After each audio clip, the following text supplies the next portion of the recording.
کوئی بھی کہیں بھی کسی کو کوئی خوبصورت اور نظر آتی ہے نا، سب خدمت کرتے ہیں، یہ میں نے دیکھا ہے. سفر میں، حج میں، عمرے میں، کہیں بھی کوئی انٹی ہوں، جوان ہوں، خوبصورت ہوں، ہر آدمی کا دل چاہتا ہے کہ اللہ کو خوش کرنے کے لیے ان کی خدمت کرے. وہ یہ ہر آدمی، سوائے بہت ہی جن کے دل میں اللہ کا خوف ہوتا ہے، وہ ایک وہ ریزرو رہتے ہیں، ورنہ 99% چاہے داڑھی ہو، نمازی ہوں، حاجی ہوں، مفتی ہوں، بزرگ ہوں، قاری ہوں، انجینئر ہوں، ڈاکٹر ہوں، سب کا دل چاہتا ہے کہ یار میں ان کی جتنی خدمت کر سکتا ہوں میں کروں. یہ کرتے ہیں لوگ. ٹھڑک مردوں میں اللہ نے رکھی ہے، یہ نکالی نہیں جا سکتی. یہ حج کرنے سے ختم نہیں ہوتی ہے، خوب سمجھ لو. حج میں کوئی چیز نہیں ہے جس سے اندر کے مردانہ پن کم ہو رہا ہو. نماز میں کوئی ایسی چیز نہیں ہے جس سے آپ کے مردانہ ہارمونز یا ٹیسٹوسٹیرون لیول جو ہے وہ آپ کا کم ہو جائے، بلکہ بڑھتا ہی ہے.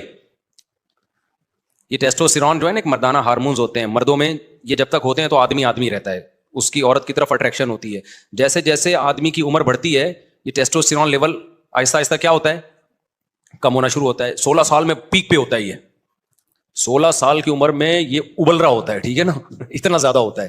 16 سال کے بعد آہستہ آہستہ کم ہوتا ہے. 16 سال کی عمر میں بہت پیک پہ ہوتا ہے، یہ تبھی شہوت سے بھرا ہوا ہوتا ہے. نائٹ فال 2 دفعہ لڑکوں کو ہوتا ہے 16 سال کی عمر میں.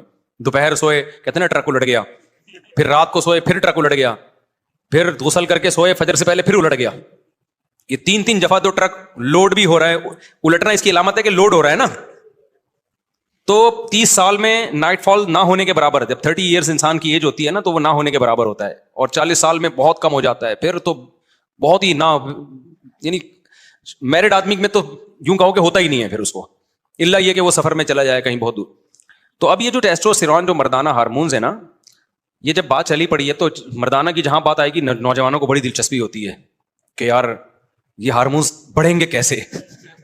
اب آپ کو نا اب دماغ میں یہ چیز آ رہی ہوگی، یار مفتی صاحب یہ چھوڑو، محرم کے بغیر جانا چاہیے نا محرم.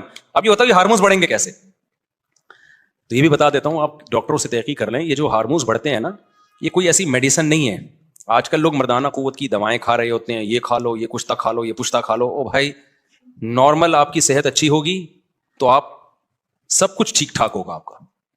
تو جب اوور آل صحت خراب ہوتی ہے تو آپ پورے خراب ہونا شروع ہو جاتے ہیں. تو اوور آل اپنی صحت کو اچھا رکھو. اس میں سب سے اہم چیز یہ ہے، چینی چھوڑ دو، کوکنگ آئل، بولو بھائی چھوڑ دو. یہ جو آپ کوکنگ آئل کھا رہے ہو، پکا پکا کی چیزیں، یہ کیا کرو، چھوڑ دو. چینی کیا کرو.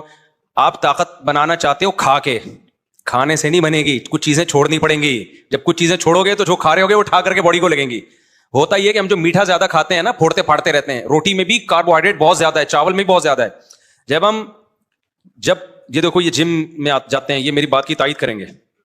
یہ ہمارے ایک زمانے میں انگلش کے ٹیچر تھے. یہ